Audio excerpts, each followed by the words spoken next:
ओम श्री गुरुवे नमः। ओम श्री गुरुवे नमः। ओम श्री गुरुवे नमः। आदरणीय मित्रों, आज की इस चर्चा में मैं आपका स्वागत करता हूं। कई मित्रों के प्रश्न हैं जिनका उत्तर देने आज मैं बैठा हूं। उनका उत्तर देने में ही कुछ मित्रों को घटना घट जाएगी। आज का जो प्रश्न है उस प्रश्न का उत्तर सुनते सुनते ही आपके जीवन में कुछ घटना घट जाएगी, ऐसा मुझे लगता है। आप सभी के जीवन में सुख, समृद्धि और ज्ञान का प्रकाश उमगे। निरंतर एक छोटा सा प्रयास उस तरफ मेरा है।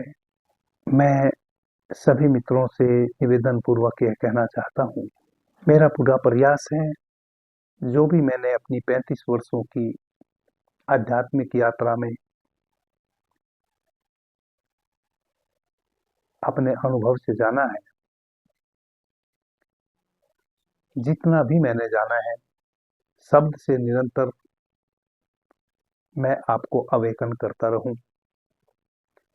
अवेकनिंग इनर सेल्फ चैनल का उद्देश्य भी यही है, कैसे आप अपने भीतर की उन महान ऊर्जाओं जो निरंतर आपके भीतर उमग रही है, जिन महान ऊर्जाओं से आप ओतप्रोत हैं, जिन महान ऊर्जाओं को आप लेकर ही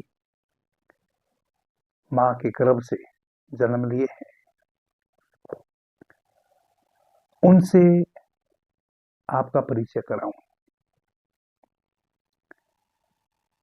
आदरणीय मित्रों, मैं आपको कुछ भी नहीं दे पाऊंगा, कुछ भी नहीं दे सकूंगा। केवल आपके भीतर छिपी उन महान ऊर्जाओं को उगाड़ने का कार्य मैं कर सकता हूं।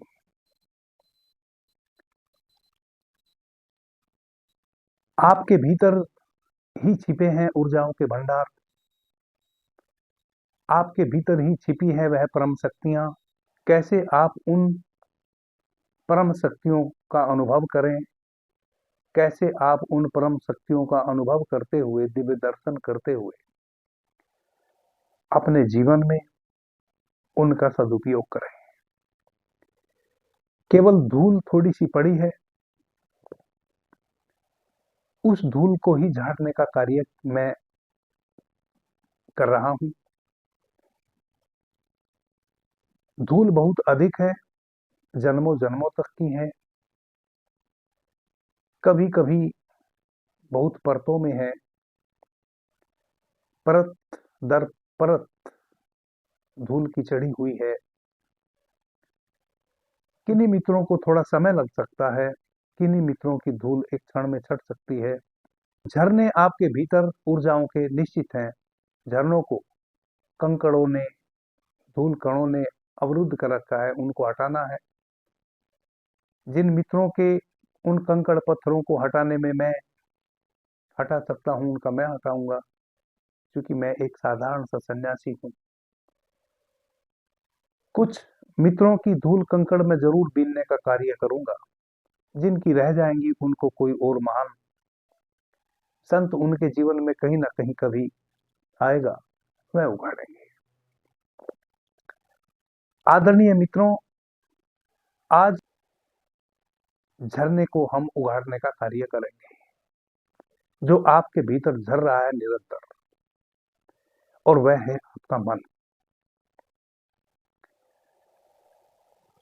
हम सभी सांसारिक क्रियाकलापों में स्वयं को लिप्त रखे हुए हों या आध्यात्मिक क्रियाकलापों में स्वयं को लिप्त रखे हुए हों, मन के कारण सभी दुखी हैं। अध्यात्म मार्ग पर चलने वाले साधक के सामने भी मन कठिनाइयां पैदा करता है, और सांसारिक क्रियाकलापों में भी मन बाधा उत्पन्न करता है। मन का मतलब है जो ठहरने ना दे आपके चित्त को कहीं भी। आप सांसारिक कार्यों में यदि लिप्त हैं, वहां भी आपको ठहरने ना दे।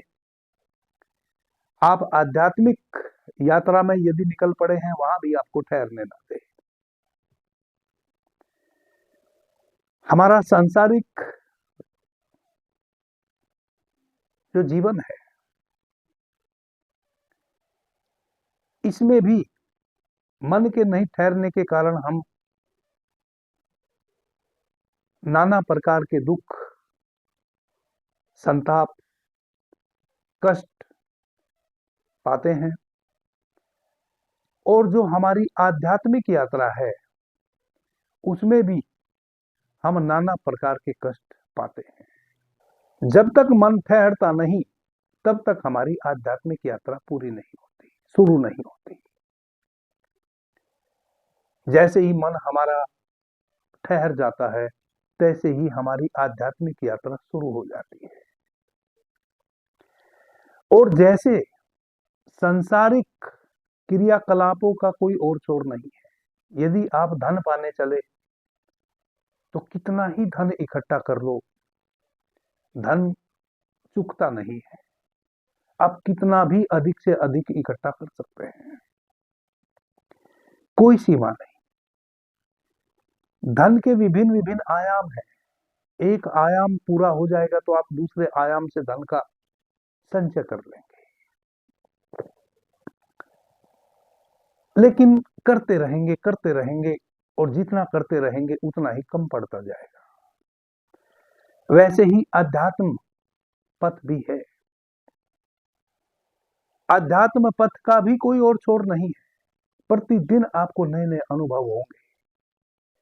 आध्यात्मिक यात्रा कभी समाप्त नहीं होती। कई मित्र ऐसा सोचते हैं कि मैंने तो धर्म कमा लिया, या कोई साधु बन गया, कोई इनलाइटेड हो गया, तो बहुत से मित्र सोचते होंगे कि बस वह पहुंच गया, अब उसकी यात्रा समाप्त हुई। नहीं, यात्रा तो सही में शुरू होती है। जब हम कहते हैं एक साधु इनलाइटेड है, परम प्रकाशित हो गया, परम पिता परमात्मा को पा लिया, इसका मतलब है कि वहां से उसकी आध्यात्मिक यात्रा की शुरुआत हुई। क्योंकि परम पिता परमात्मा को तो एक क्षण में ही पा लेता है साधक। उसके उपरांत भी आपने सुना होगा, हमारे ऋषि मनीषी महर्षि कई कई हजार वर्षों तक इस शरीर को बनाए रखे, स्वस्थ, और उस आध्यात्मिक यात्रा का नया नया अनुभव करते चले गए, डूबते चले गए, आनंद उठाते चले गए। कोई छोर नहीं है, सतत यात्रा है। इस जगत का सतत फैलाव हो रहा है, सतत सब चीजें फैल रही हैं, बढ़ रही हैं। इस जगत में कुछ भी घटता नहीं है, सब चीजें निरंतर बढ़ रही हैं, कुछ भी घटता नहीं। आपका शरीर प्रतिदिन बढ़ रहा है, पक रहा है, फिर यह शरीर पकेगा, एक फल डाली से गिर जाएगा, या तो किसी का भक्षण बन जाएगा, या मिट्टी में मिल जाएगा, सड़ जाएगा। और जब एक फल या मनुष्य का शरीर इस मिट्टी में पक के गिर जाता है, सड़ जाता है, फिर मिट्टी बन जाती है, फिर और अधिक उसका फैलाव हो जाता है। ऐसा कहें, शरीर मिटता नहीं, फिर वह इतनी बड़ी धरा का रूप ले लेता है। जब मिट्टी मिट्टी में मिल जाती है, तो वह मिट्टी एक चुट्टी मिट्टी नहीं रह जाती, एक मुट्ठी मिट्टी नहीं रह जाती। सनातन धर्म में इस शरीर को मुर्दा होने के पश्चात अग्नि में दाह करने की परंपरा है। जब इस शरीर का अग्नि में दाह हो जाता है, तो एक मुट्ठी राख केवल बचती है। तो एक स्थिति में तो लगेगा कि फैलाव संकुचित हो गया, इतने बड़े शरीर की एक मुट्ठी राख बन गई। लेकिन नहीं, वह एक मुट्ठी राख जब इस धरा से स्वयं को जोड़ती है, फिर वह इतनी बड़ी धरा बन जाती है, पूरी पृथ्वी बन जाती है। तुलसीदास जी कहते थे, मन मतंग माने नहीं जब तक खता न खाए। जैसे विधवा नार को गर्भ रही पचता है, यह मन तब तक नहीं मानता जब तक कहीं खता ना खा जाए, जब तक नुकसान ना उठा जाए। कैसा नुकसान? सबसे बड़ा नुकसान तो इस मन को यह होता है, एक शरीर मां के गर्भ में 9 माह तक पकता है। 9 माह के पश्चात जन्म होता है। 60 वर्ष, 70 वर्ष, 100 वर्ष तक यह शरीर जीवित रहता है, और इतने वर्षों तक यदि मन नहीं ठहरा तो हम नाना प्रकार के इतने लंबे समय तक दुख भोगते हैं। आदरणीय मित्रों, कौन व्यक्ति सुखी है?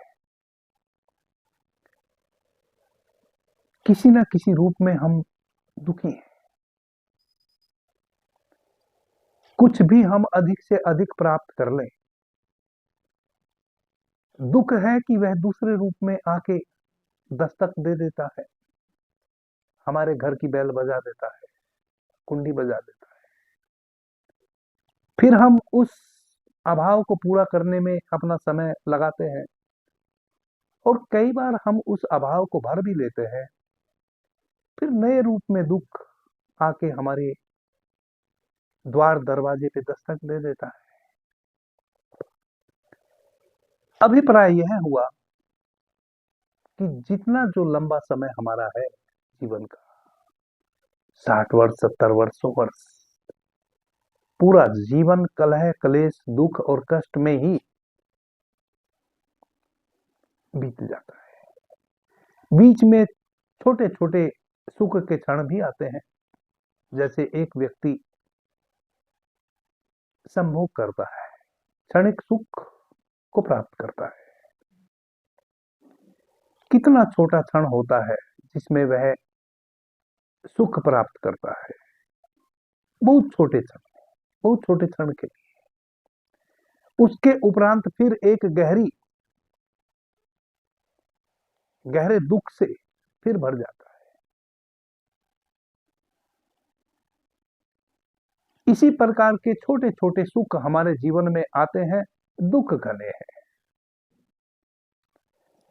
सुख तो बहुत ही छोटे हैं, क्षण भर के लिए हैं, दुख अधिक है। सब मन के कारण है, उनका कारण मन है, और मन को हम टिकाना चाहते हैं, और मन को टिकाने में हम सफल नहीं हो पाते हैं। यह किसी भी व्यक्ति के बस की बात, मन किसी भी व्यक्ति के बस में नहीं आ पाता है। उसका एकमात्र कारण है मन को बस में करने की चेष्टा करना। सबसे बड़ी भूल मनुष्य ने कौन सी की है? सबसे बड़ी भूल मनुष्य ने यह की है कि जिन हवाओं को आप केवल अपने शरीर के माध्यम से स्पर्श कर सकते हैं, उनको खुली आंखों से देख नहीं सकते, उनको कैद करने की कोशिश की। यह सबसे बड़ी भूल है मनुष्य की। क्या आपने कभी हवा के वेग को अपनी आंखों से जाना? केवल आपके शरीर से हवा स्पर्श करती है और आपको पता चलता है कि हवा बह रही है। उस हवा के वेग को आप लाख प्रयास करें, रोकने का आप नहीं रोक पाएंगे, कोई उपाय नहीं है। वैसा ही आपका मन है, जिस मन को आपने देखा ही नहीं, उस मन को आप कैद करने चले, स्थिर करने चले, शांत करने चले, कैसे संभव है? कैसे आप उसको स्थिर कर पाएंगे, रोक पाएंगे, शांत कर पाएंगे? जिसको आपने देखा ही ना हो, जिसको केवल आपने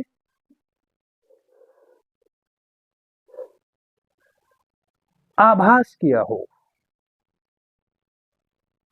देखा ना हो, उसको आप कभी भी स्थिर नहीं कर पाएंगे, कैद नहीं कर पाएंगे, रोक नहीं पाएंगे।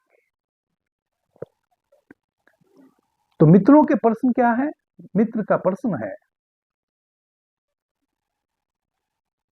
कि गुरुजी हम कैसे अपने मन को स्थिर करें, क्योंकि हमारे अनुभव है कि इस मन के कारण हमने नाना प्रकार के कष्ट पाए हैं, और कैसे इस मन को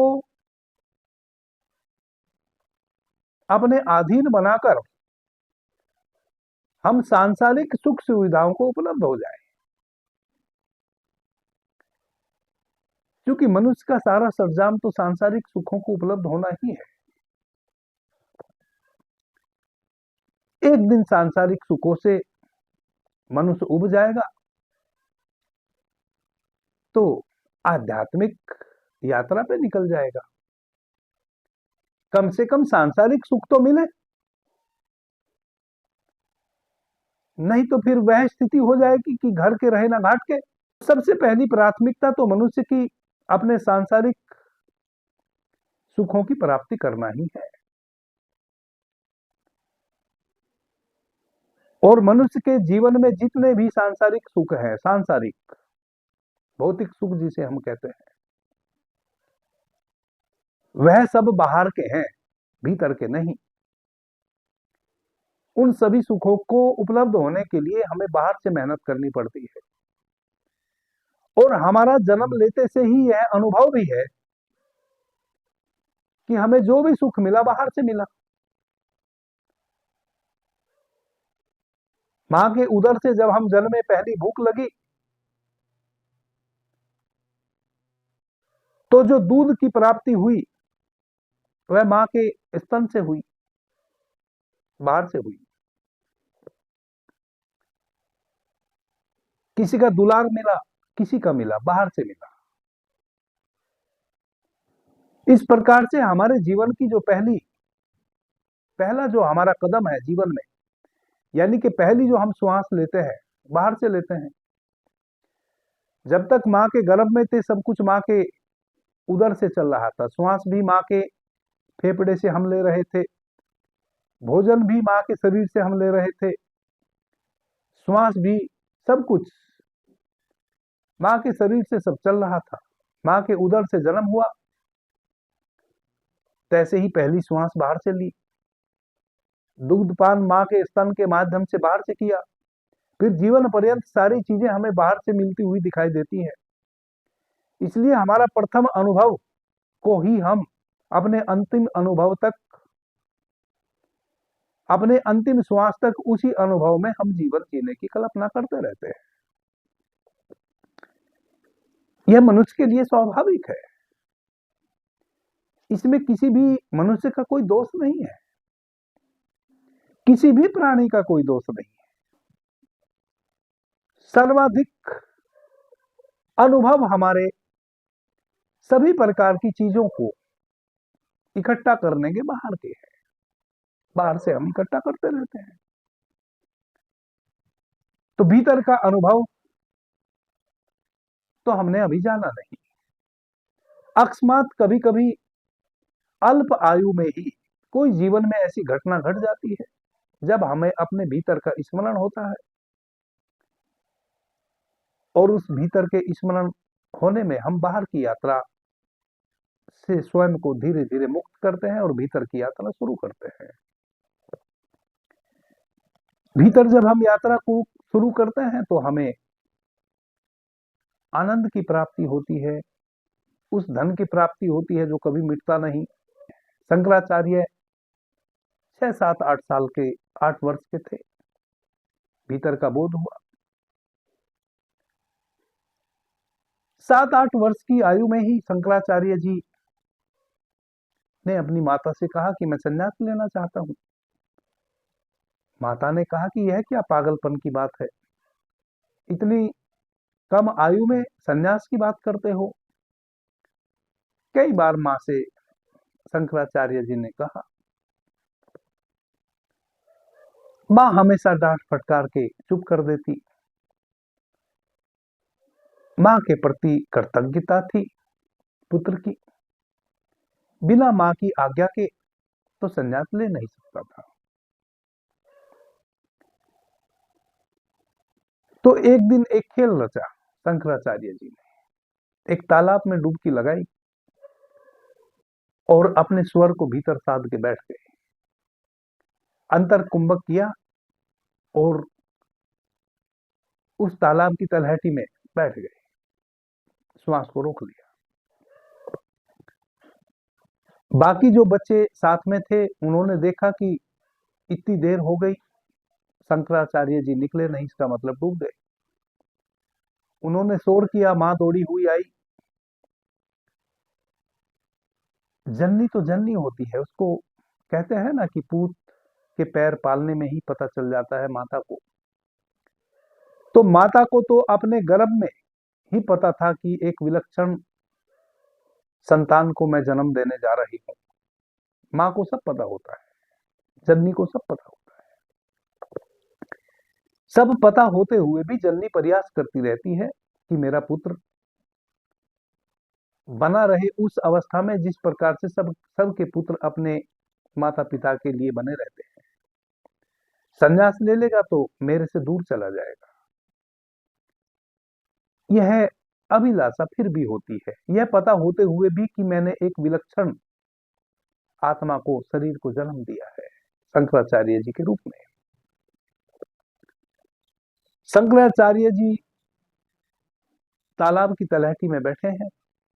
माता कहती है कि अब बाहर आ जाओ, मैं समझ गई, तुम्हें जो चाहिए वह कर लो, मैं तुम्हें पूरा अनुमति देती हूं। तुम संन्यास लेना चाहते हो ले लो, बाहर आ जाओ तालाब से, मैं समझ गई तुम क्यों बैठे हो। तब शंकराचार्य जी ने संन्यास लिया। तो वैसी आत्माएं कभी कभी जन्मती हैं, कम आयु में ही बाहर से उनका तादात्म्य टूटने लगता है और भीतर उनका आगमन होने लगता है। आदरणीय मित्रों, इस मन को स्थिर कैसे करें?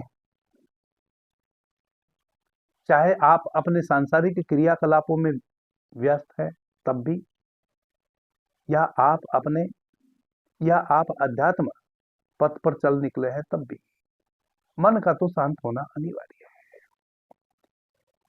तो मन को शांत करने का क्या उपाय है? क्योंकि मन शांत किए किए शांत नहीं होता, अशांति और बढ़ जाती है। आपने देखा होगा जब भी आप 5, 7, 10 मिनट के लिए ध्यान में बैठेंगे आंख बंद करके, कितना भी आप संकल्प लेके बैठें,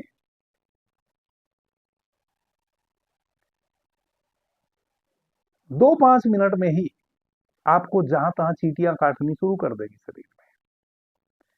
जब तक आप ध्यान में नहीं बैठे थे तब तक आपके शरीर में कहीं भी खुजली नहीं हो रही थी, लेकिन जैसे ही आपने ध्यान में बैठ के थोड़ा सा शांति को अनुभव करने की कोशिश की, तैसे ही चींटियां काटनी शुरू कर देगी, तैसे ही कहीं कहीं खुजली होना शुरू हो जाएगी, मन बेचैन हो जाता है। क्योंकि आपका शांत होने का मतलब मन का शांत होना,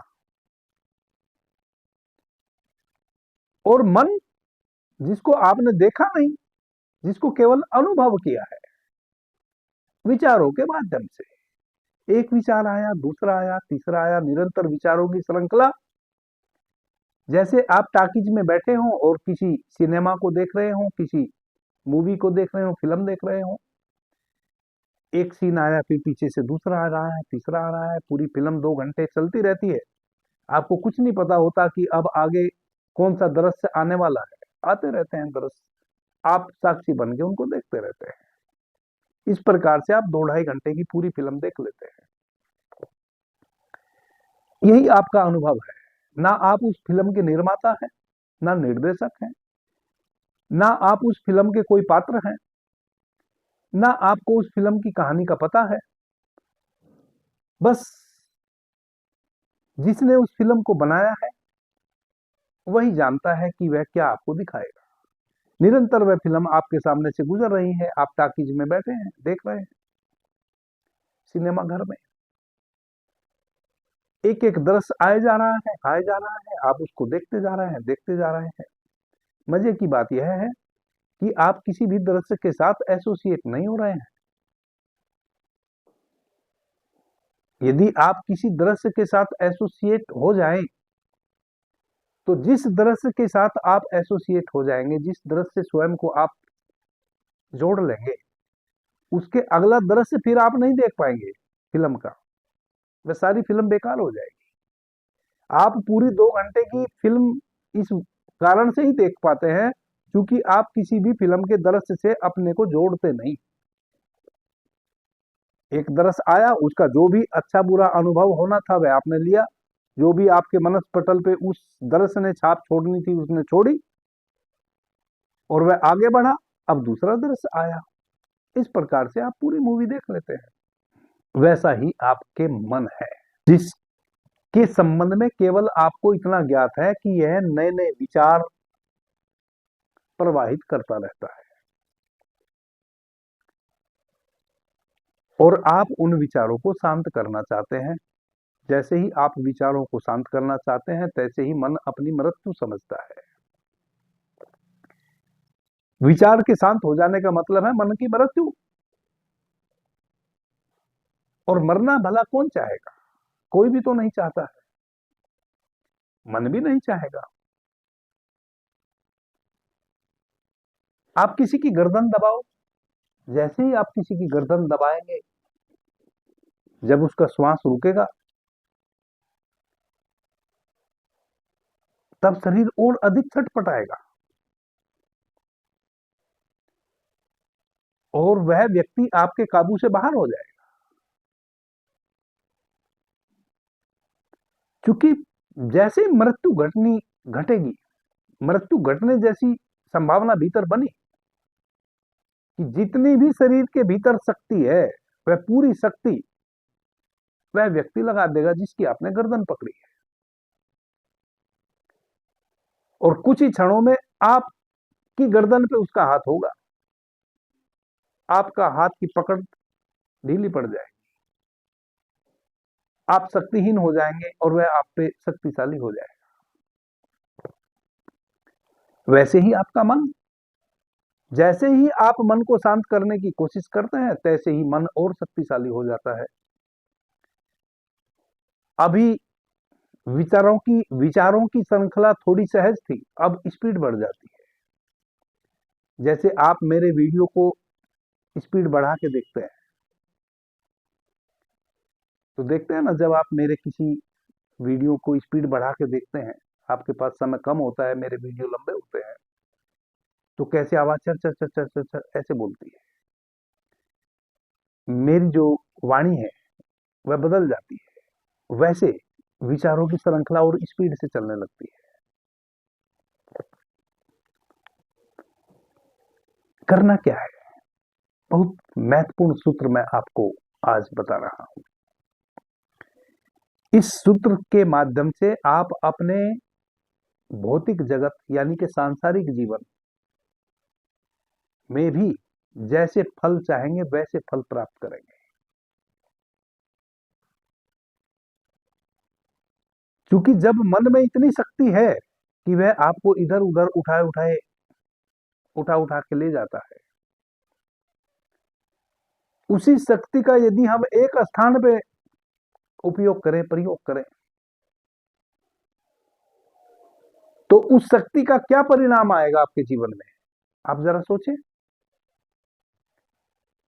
किसी भी कार्य में यदि आप अपनी पूरी शक्ति लगा दें, उस कार्य को सफल होने से रोका जा सकता है? असफलता दस्तक भी नहीं दे सकती फिर।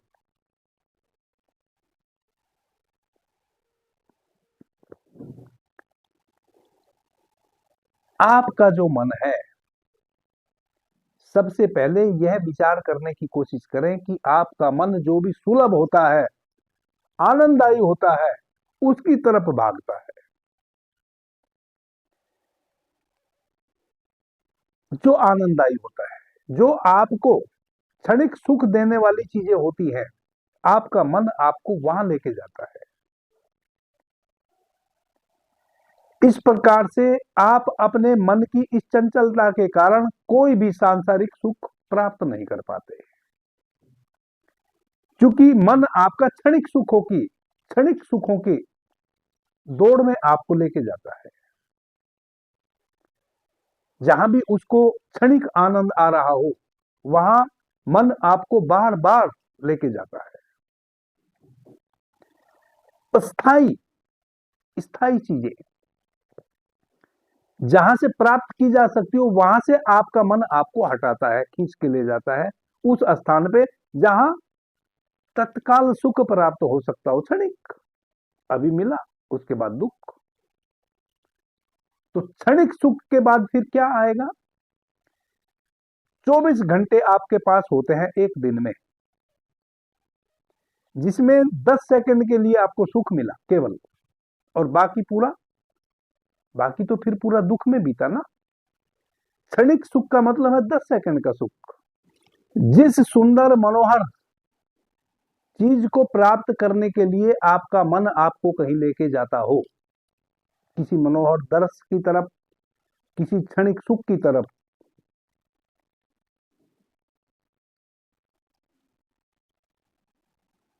ऐसे समय पे एक कार्य कर लो, मन को वहीं स्थिर कर दो। आपको अपनी मर्जी से मन को नहीं ले जाना है कहीं भी। मन के स्वभाव को आप पहले समझे। मन का स्वभाव क्या है?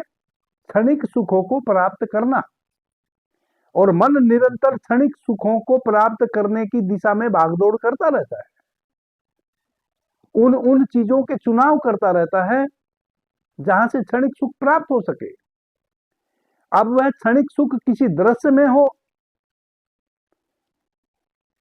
किसी भोजन में हो, किसी भी चीज में मन उस क्षणिक सुख को प्राप्त करने की कोशिश करता है, और आप निरंतर मन से लड़ते रहते हैं, क्योंकि आप कुछ और करना चाहते हैं, मन कुछ और करना चाहता है। यही दुविधा है, यही संकट है। इस कारण से हम अपने सांसारिक जीवन में भी कष्ट से भर जाते हैं, और आध्यात्मिक जीवन की शुरुआत तो हो ही नहीं पाती, क्योंकि आध्यात्मिक जीवन की शुरुआत तो तभी होती है जब मन बिल्कुल निश्चल हो जाए।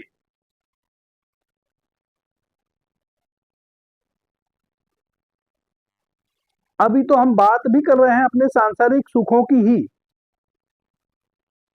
क्योंकि जिस दिन हम मन के इस खेल को समझ जाएंगे और सांसारिक सुख को ही यदि हम उपलब्ध होना जान जाएंगे, सांसारिक सुख जिन चीजों का हमारे जीवन में अभाव है, उन्हीं को यदि हम भरने लगे, उन अभाव को ही यदि हम भर ले, उन खड्डों को हम भर दे, जो अभाव से, जो किसी चीज की कमी से हमारे जीवन में गहरे गहरे खड्डे हैं, उन्हीं को यदि हम भर ले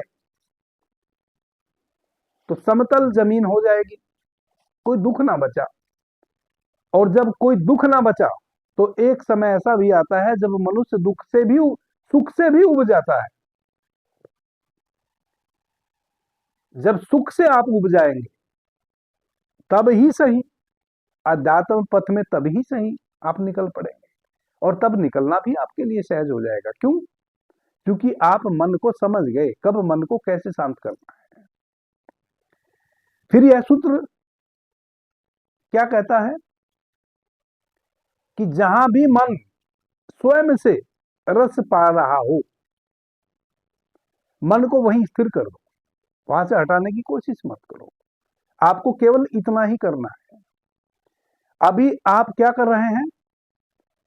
जहां मन जाता है वहां से मन को हटाते हैं, जहां आप जाना चाहते हैं वहां मन को लेके जाते हैं।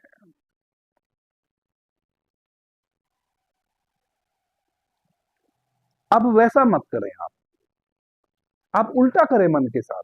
जहां मन जाता है वहीं मन को ठहर जाने दें, वहां से हटाएं ही मत। लगा रहे, कितनी देर तक लगा रहेगा? मन यदि कहता है कि भाई मुझे तो यहां से धन की प्राप्ति करनी है, तो ठीक है, हम भी अपना पूरा सर्व सर्व सर्व सब लगा देते हैं, यहीं से धन प्राप्ति में लग जाते हैं। जहां मन क्षणिक आनंद की प्राप्ति के लिए दौड़ रहा है, उसी चीज में मन को ठहर जाने दो।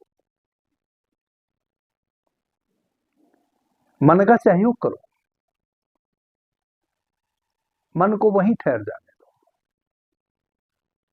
इसका अभ्यास कैसे करें? संध्या में बैठ जाए, शांत बैठ जाए, किसी भी आसन में बैठे, कैसे भी बैठे, रीढ़ सीधी हो। रीढ़ सीधी होने के पीछे दो कारण हैं। जब तक आपकी रीढ़ सीधी रहेगी, आप निद्रा में नहीं जा सकते। यदि आप किसी भी आसन में बैठ जाते हैं और रीढ़ बिल्कुल सीधी रखते हैं ऐसे, तो जब तक आप रीढ़ सीधी करके बैठे रहेंगे, तब तक आपको निद्रा नहीं आ सकती, कहें कि आलस्य नहीं आ सकता। और बिना आलस्य के जब आप किसी भी क्रिया से गुजरते हैं, तभी आपको उसमें सफलता प्राप्त होती है। तो जिस आसन में भी आप बैठ सकते हो बैठ जाएं, पालथी ना मार सकते हो पैर फैला के बैठ जाएं। बहुत से मित्रों के घुटनों में दर्द होता है, किसी भी कारण से यदि वह किसी आसन में पालथी मार के पद्मासन, सिद्धासन, सुखासन, वज्रासन नहीं बैठ सकते हैं, कोई बात नहीं, आप अपने पैरों को फैला के बैठ जाएं, लेकिन रीढ़ सीधी रखें। और हमेशा अपने हाथों को बाएं हाथ के ऊपर, दाहिने हाथ को ऐसे भैरव मुद्रा में ही बैठे, ताकि आपकी जो ऊर्जा आपके हाथों की उंगलियों के माध्यम से बाहर बह रही है, वह भीतर ही एक सर्किल बना ले, ऊर्जा बाहर ना बहे, शांत बैठ जाए। आंखों की पलकों को गिर जाने दें। ना आपने आज्ञा चक्र पे देखना है, ना कहीं भी देखना है, जस्ट आपकी आंखें बंद हुई है। यहां भी मैं ऐसा समझता हूं, बहुत सारे मित्रों के प्रश्न आते हैं, क्योंकि मैंने ध्यान की अनेकों विधियां अवेकनिंग इनर सेल्फ चैनल पर पीछे बताई हैं। तो बहुत से मित्रों के प्रश्न आते हैं, आंख दर्द करने लगती हैं। उसका कारण है, आप आंखों को शक्ति लगा के बंद करते हैं, बलात् चेष्टा करते हैं। आंखों को आपको शक्ति लगा के बंद नहीं करना है, बिल्कुल हल्के से पलकों को ऐसे गिर जाने देना है, ऐसे, कोई तनाव नहीं, बस ऐसे गिर जाने दो। अब दूसरी गलती साधक क्या करते हैं, भीतर कुछ जबरदस्ती देखने की कोशिश करते हैं। अपने आज्ञा चक्र पे सबने सुन रखा है कि ये हमारा आज्ञा चक्र है, यहाँ ये शिव नेत्र है, त्रिनेत्र है, बस इसमें जबरदस्ती घुसने की कोशिश करते हैं। कभी भी नहीं घुस पाएंगे, कभी आप कनेक्ट नहीं हो पाएंगे, स्वयं को जोड़ नहीं पाएंगे इस आज्ञा चक्र से, जब तक आप जबरन शक्ति लगा के देखने की वहां कोशिश करेंगे। आपको केवल इतना ही करना है कि बाहर जो आंखें अभी देख रही थी, उनकी पलकों को गिर जाने देना है। और जब पलकें गिर जाएंगी, तो आंखें अब भीतर स्वाभाविक रूप से देखेंगी, और जो प्रथम पलकें गिर जाने के पश्चात पहला अनुभव होगा आंखों का, वह अंधेरा होगा। बस उस अंधेरे में प्रवेश कर जाए। वह भी काल्पनिक रूप से आपको अंधेरा पैदा नहीं करना है, अंधेरा होगा, कल्पना में नहीं।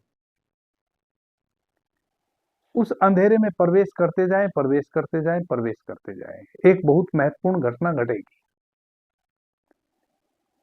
2-5 मिनट के पश्चात आपका मन कहेगा कि कहां इस अंधेरे में जा रहे हो, कहीं खो गए तो? पहले कभी आए हो इस सुनसान रास्ते में? वापस जाने का रास्ता ना मिला तो, कहीं भटक गए तो, कहां अंधेरी गुफा में जा रहे हो, वापस लौट जाओ। वापस कहां लौट जाओ? जितना सूक्ष्म अन्वेषण मैंने मन का किया है, तो मन एक कार्य और करता है। वह क्या है? मन हमेशा जिस चीज का भी आपके पास अभाव होता है, उसको मानसिक रूप से भरने की कोशिश करता है। आप भूखे हो, रात्रि में आपको भोजन के सौपन आने शुरू हो जाते हैं। क्यों? मन जो है वह मानसिक रूप से भोजन की पूर्ति करना चाहता है आपके शरीर की। जिस चीज का भी आपके जीवन में अभाव होगा, मन उसके विपरीत कुछ ना कुछ वितंगड़ खड़ा करेगा। अब चूंकि आंखें बंद करते से ही अंधकार में आपका प्रवेश हो गया, तो मन क्या करेगा? मन एक झूठा प्रकाश निर्मित करेगा।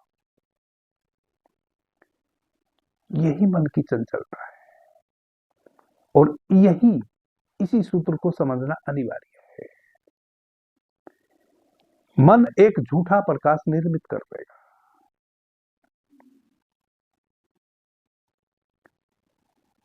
कोई बात नहीं, मन ने जो झूठा प्रकाश निर्मित किया है, क्षण भर के लिए किया है। मन ने उस प्रकाश को क्षण भर के लिए निर्मित किया है,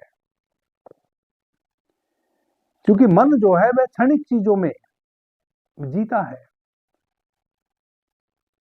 अंधेरा तो बहुत घना था भीतर, और ना जाने कितना समय लग जाए आप उस अंधेरे गुफा को पार कर पाए, ना भी कर पाए। बहुत से साधक कर पाते हैं, बहुत से साधक नहीं भी कर पाते हैं। मन उतनी प्रतीक्षा कर नहीं सकता, तो मन ने एक झूठा मिथ्या प्रकाश कुछ पल के लिए आपके समक्ष उद्घाटित किया। कोई बात नहीं, आप मन के द्वारा निर्मित किए हुए उस प्रकाश में प्रवेश कर जाइए। उस प्रकाश से अब अपने को मत हटाइए,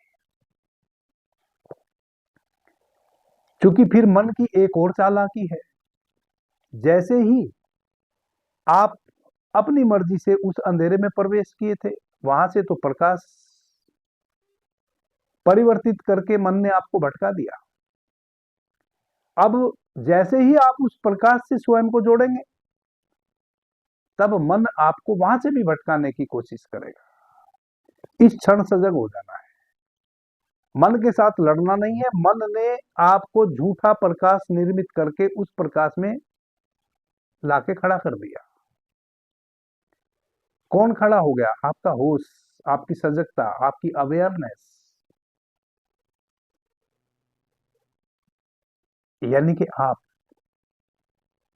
जो आप सच में भीतर हैं वह है। अब उस प्रकाश में मन ने लाके आपको खड़ा कर दिया। अब उस प्रकाश में आप नहाना शुरू कर दें, उस प्रकाश का आनंद उठाना शुरू कर दें। वह प्रकाश जो झूठा था, उस झूठे प्रकाश से अब आप बाहर ना आए। मन ने आपको वहां लाया है, बस आप वहीं स्थिर हो जाए। आप उसके अतिरिक्त और कुछ सोचे ही ना। आप मन को वहां ठहरना पड़ेगा। जब आप मन का सहयोग करके अंधेरे से प्रकाश में आ गए, तो अब मन को भी आपका सहयोग करना पड़ेगा। मन निश्चित कोशिश करेगा तीसरी कोई चीज निर्मित करने की, लेकिन चूंकि पहली ही चीज जो निर्मित की वह प्रकाश, अंधेरे के विपरीत प्रकाश, उसी क्षण आप सजग हो गए प्रकाश के प्रति। अब मन तीसरी कोई चीज नहीं ला पाएगा। वही सचेत हो जाओ, प्रकाश के प्रति सचेत हो जाओ। वही प्रकाश आपको सच्चे प्रकाश में फिर प्रवेश करा देगा। वही मन की शक्ति जिसने मिथ्या प्रकाश, एक झूठा प्रकाश निर्मित किया था, एक काल्पनिक लोक में आपको प्रवेश करा दिया था, वही काल्पनिक प्रकाश अब सच्चे प्रकाश में आपको लेके जाएगा।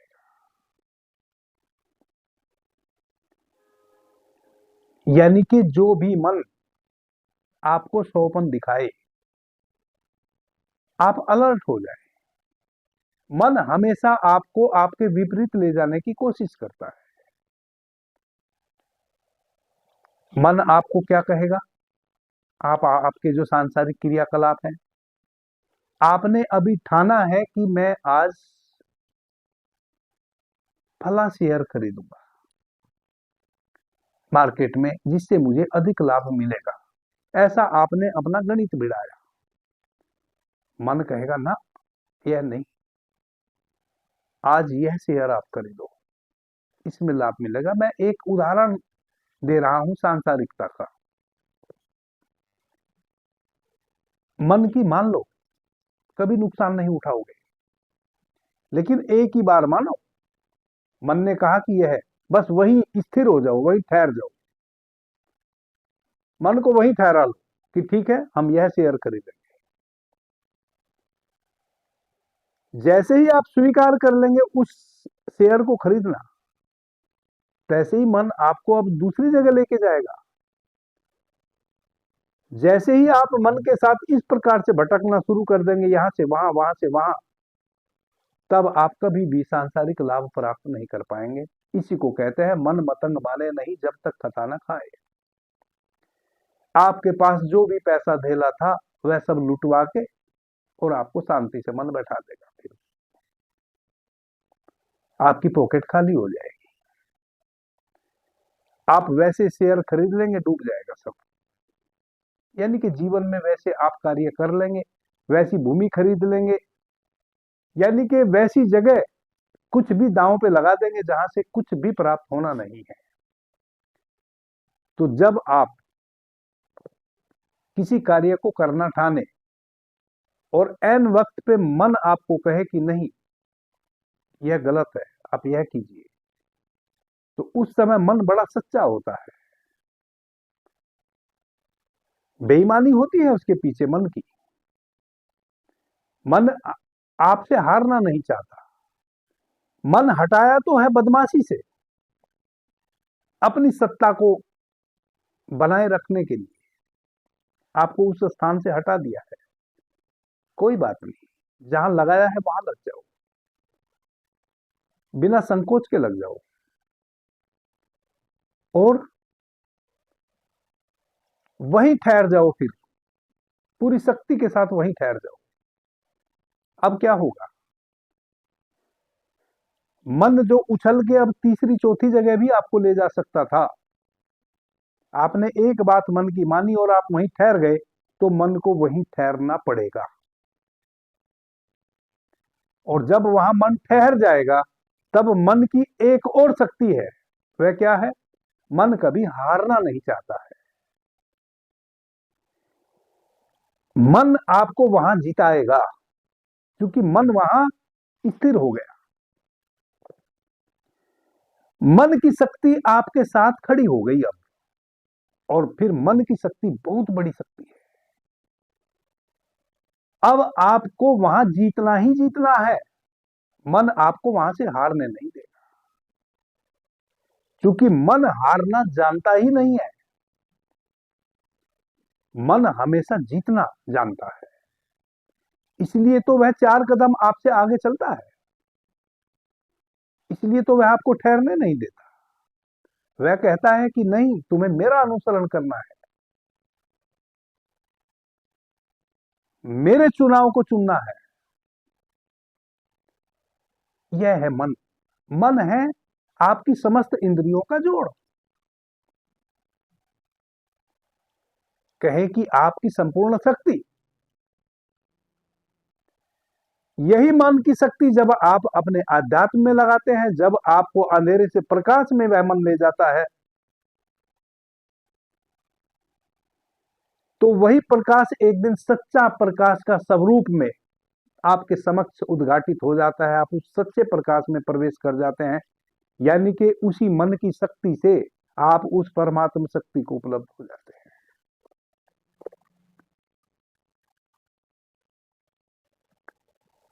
कहा है कि मन तो ज्योति स्वरूप है,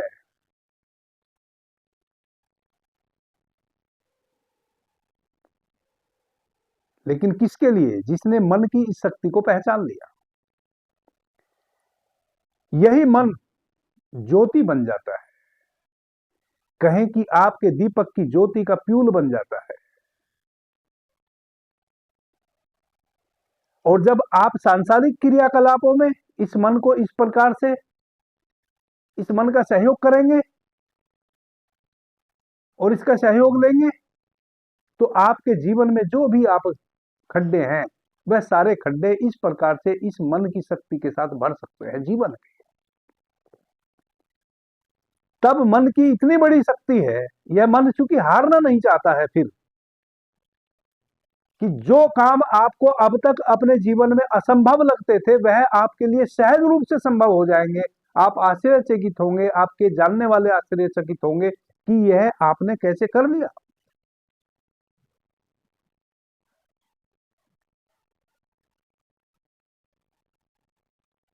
आदरणीय मित्रों, मन के इस सूक्ष्म तल पे यदि आपने अभ्यास करके मन को इस प्रकार से सूक्ष्मता से समझते हुए मन का सहयोग लिया और मन को सहयोग दिया, तो यदि आप साधक हैं तो आपके जीवन में साधना के पथ पे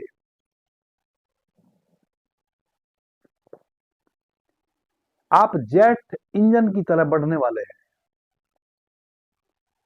महीनों के कार्य दिनों में होने शुरू हो जाएंगे। और यदि आप सांसारिक व्यक्ति हैं तो इसी मन की शक्ति से आप अपने जीवन के अभाव के सारे खड्डों को भर सकते हैं। जितने भी आपके जीवन में अभाव हैं, उन सभी अभावों से स्वयं को आप उबार सकते हैं और सांसारिक सुख आनंद की प्राप्ति कर सकते हैं। आप सभी के जीवन में सौभाग्य घटे, आपका सदैव मंगल हो, ऐसी मैं परमपिता परमात्मा से प्रार्थना करता हूं।